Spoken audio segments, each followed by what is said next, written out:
Hey, good morning, guys. How are you guys doing today?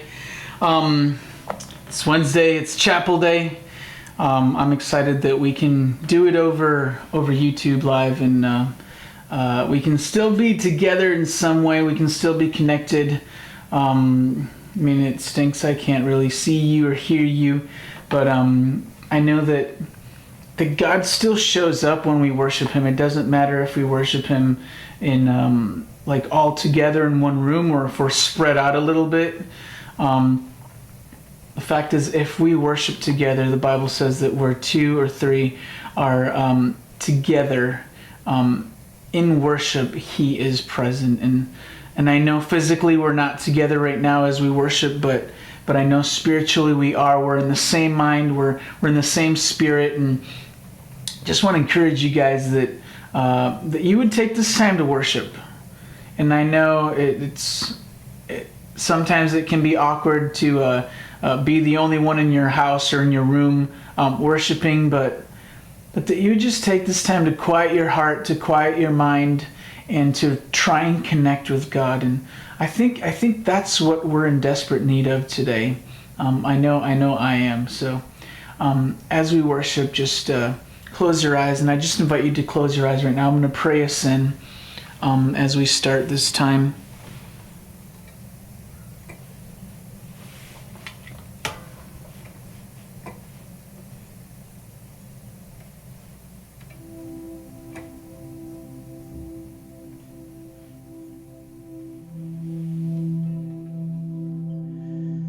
And yeah, just close your eyes as we come into this time and say, dear God, thank you because you love us. Thank you because you are with us right now. We just want to connect with you. We just want to enter into community with you.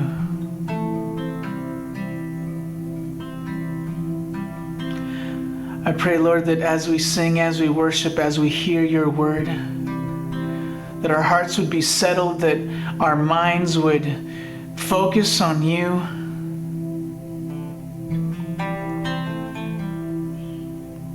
Lord, and that you would speak to us. That's our prayer this morning.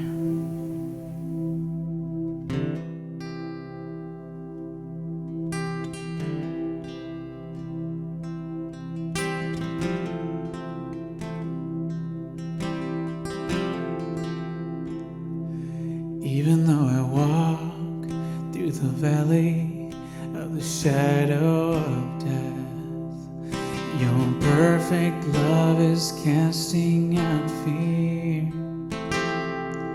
And even when I'm caught in the middle of the storms of this life, I won't turn back. I know you are near, and I will fear no evil.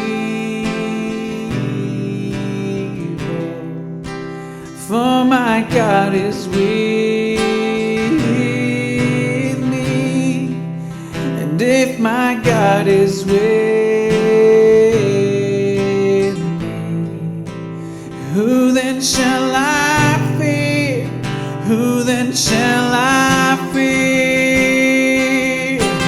Oh no, you never let go through the calm and through the storm.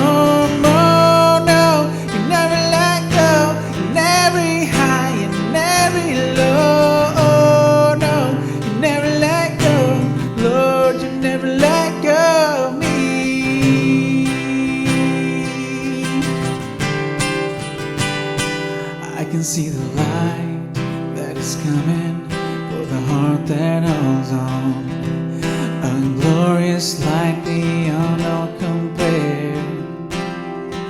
And there will be an end to these troubles, but until that day comes, we'll live to know you here on the earth.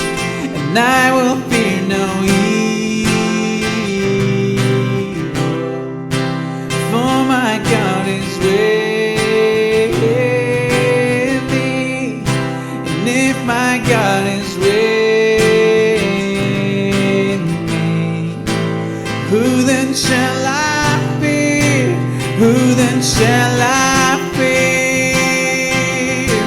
Oh no, you never let go through the calm and through the storm. Oh no, you never let go in every high and every low. Oh no, you never let go, Lord, you never let go of me. I can see a light that is coming for the heart that holds on, and there will be an end to these troubles, but until that day comes, still I will praise you, still I will praise you.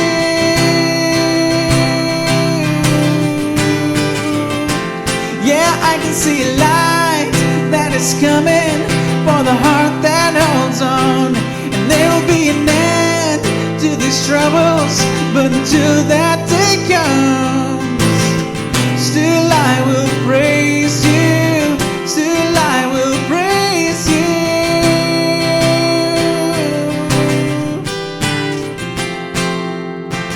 Oh no, you never let go through the calm and through the storm. No, no, you never let go in every high and every low. No, you never let go, Lord, you never let go of me. Lord, you never let go of me.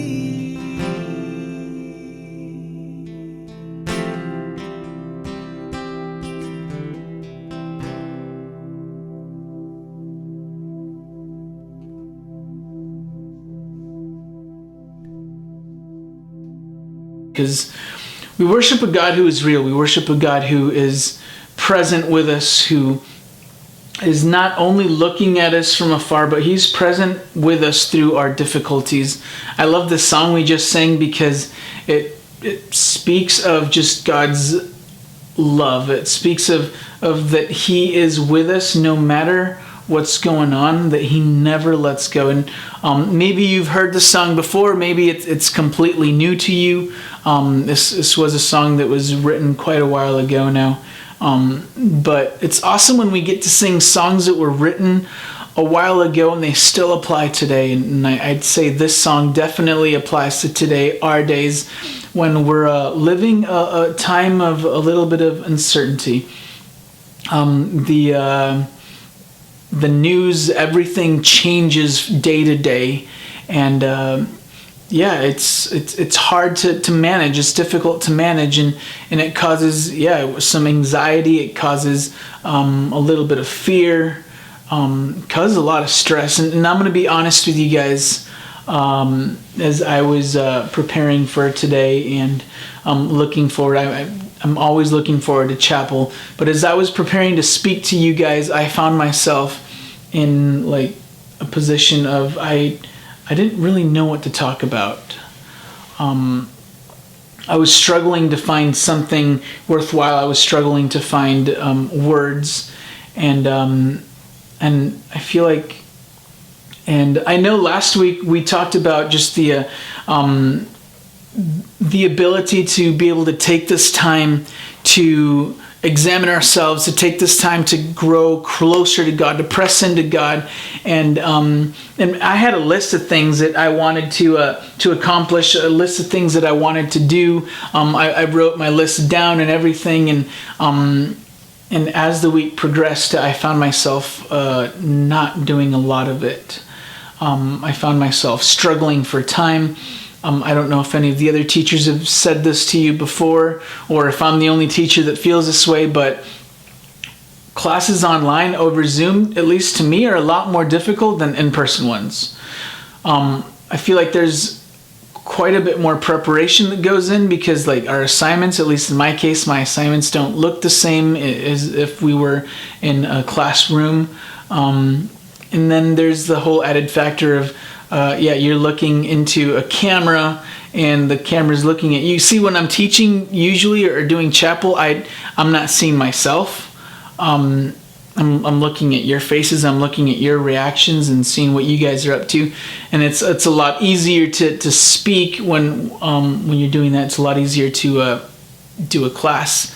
But when you're speaking into a camera or into a computer and the only voice you hear is your own and the echo, it's a little more part of the issue is that not only are we doing classes online, but at least in my case, I'm doing class online, and at the same time, I'm having to juggle just being at home with two little boys that demand constant attention and that I need to give them attention, not just that demand it, but that I feel compelled to give attention to.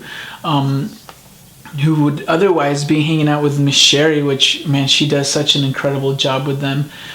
So a round of virtual applause to Miss Sherry for all the hard work she does, and all of the other teachers. All of you guys do an awesome work with the kids, especially the little kids. So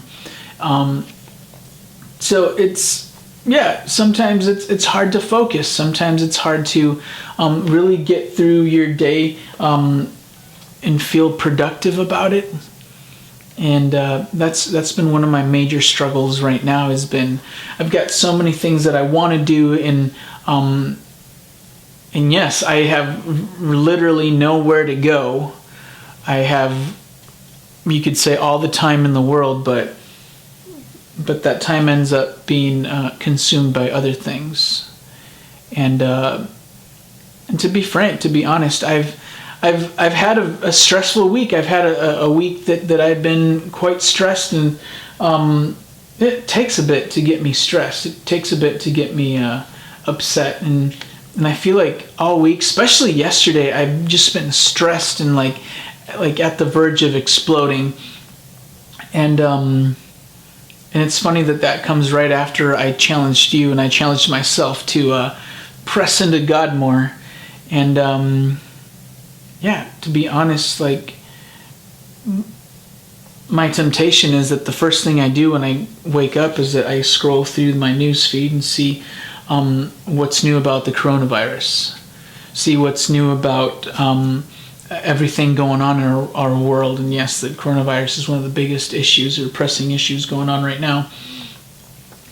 And that's my temptation. Instead of going to my Bible app or going on my knees or just sitting in prayer and listening to God, I find myself more listening to news and more listening to what's going on in the world. And don't get me wrong, it's not a bad idea to be informed. But I think there's a priority, and I think the priority is to listen to what God has to say first and what everyone else has to say second, and put it through that filter. And it's been difficult for me. And as I told you, as I was preparing for today, I just felt like I had nothing to say. I felt like I had no words to say, and man, my prayer is that when I'm speaking, that it's not me speaking, that it would be God speaking through me. So this is what I heard from God, and even as I was singing this song, I was hearing it, and it's, God has us in His hands. The awesome thing about God having us in His hands isn't just the image of us being carried and picked up by God when we're struggling. It's the image of the size of His hands. See, in Isaiah chapter 40, it gives us a picture of how big God is, how big His hands are. Those hands that hold us. Isaiah 40:12 says, "Who has measured the waters in the hollow of His hand, or marked off the heavens with the span of His hand? Who has gathered the dust of the earth in a measure, or weighed the mountains in a balance, and the hills in the scales?" Like, it's talking about who else can carry the ocean, who else. Then it like goes big. Like, it doesn't keep like accurate scale dimensions, because it goes from he can hold the oceans in his hand to he can measure the span of the heavens. He can some versions kind of say he can measure the distance between stars between his pinky and his thumb. Like, it's incredible. Like, if you stop and think about what Isaiah is saying, he's saying our God is big. Our God is bigger than anything going around this issue. But we see here from Isaiah that our God is bigger than that. We see here Isaiah saying God is bigger than anything. He can measure the heavens between his thumb and his pinky. He can carry the oceans in the hollow of his hand. And maybe that doesn't make you excited, but it makes me excited because it makes me feel safe. It makes me know that it doesn't matter what's going on around the world. It doesn't matter what I'm experiencing. It doesn't matter what my news feed is saying every morning. My God is bigger than any of that.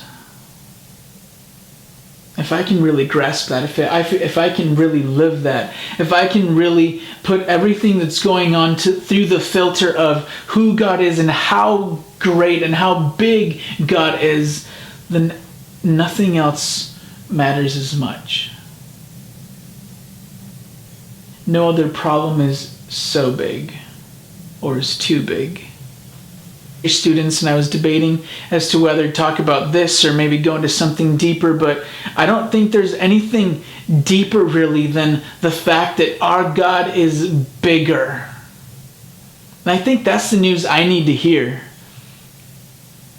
That through my anxiety, through my stress, through my inability to, or my perceived inability to cope and juggle my work and my family and my kids and being stuck at home, because I'm a very outdoor person. I need social interaction. I'm definitely not an introvert. Just funny because I would have considered myself an introvert probably in high school. I know that my God is bigger. I know that he has all of this in his hands and nothing will happen if it's not within his will. Yes, it's fine for me. Like, God isn't afraid of me worrying. God isn't afraid of me saying, like, hey, God, I am worried about my family's health. I am worried about my father who is in a high risk population group, but that I don't focus on that. That I could fix my eyes on Jesus, the author, the consumer of my faith, that I could fix my eyes on him. Guys, if we fix our eyes on him, everything else is kind of just going to fade away. Now I'm going to challenge you guys. Here's my challenge today. I set up a on the Bible app. If you go and download on your phone, it can be an iPhone or it can be an Android. Although God loves iPhones, just kidding. You can download the Bible app. It's from YouVersion. I don't know if you can see it here. It's literally the app says Holy Bible on it. If you go to it and you open it.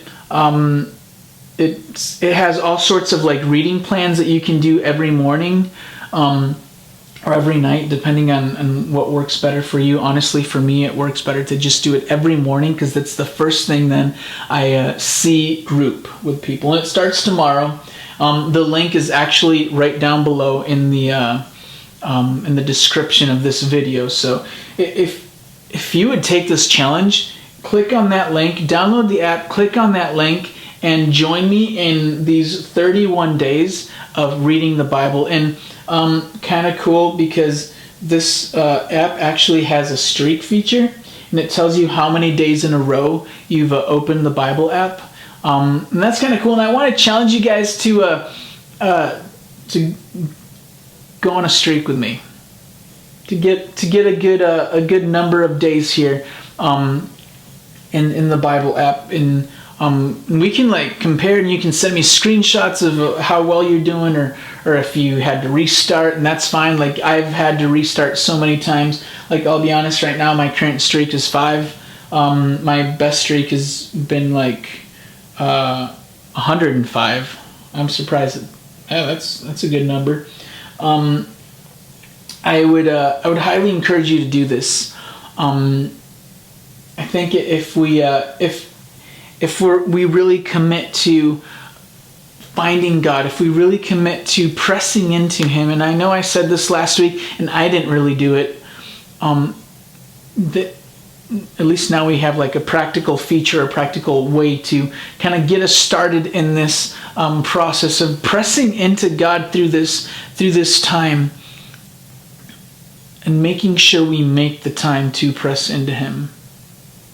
The Bible says that Jesus is at the door. Actually, it's Jesus speaking when He says, I am at the door knocking. If anyone hears my voice and opens the door, I will come in. And guys, I know that, yes, this global pandemic is causing havoc, is causing difficulties. I would say, hey, God is at the door. Jesus is at the door. He's knocking. He wants us to let Him in. Would you let Him in? Would you take that step with me and say, okay, I'm going to press in. I'm going to, instead of figuring out what my Instagram feed is, or what my Twitter or what my Snapchat feed is, I'm going to go to the Word and see what God has for me today. And I'm going to read it, and you know what happens to me sometimes? I'll read through that portion of the Bible, and literally everything I read, I have no idea like what just happened in the last 5 minutes. Like, it happens to me, yes. And so then I go back and reread it and just make sure I'm really listening into what that is telling me. That I'm pressing in, and that I'm acknowledging the fact that God is big and that He's holding me in His hands. The more we realize how big He is, the more we're going to see Him, the less we're going to see everything else around us. I just want to encourage you guys to do that. Keep it short for today. Link is in the bottom on the description. Click it. Join me as we go through this 31-day journey of reading through the Bible, through the words of Jesus and what Jesus has to tell us. I hope to see you there. I hope to like get my Bible app flooded with notifications of people joining into this Bible challenge. So challenge you. I'll see you guys next week for chapel as well. Love you guys. Can't wait to see you guys in person. Big hug.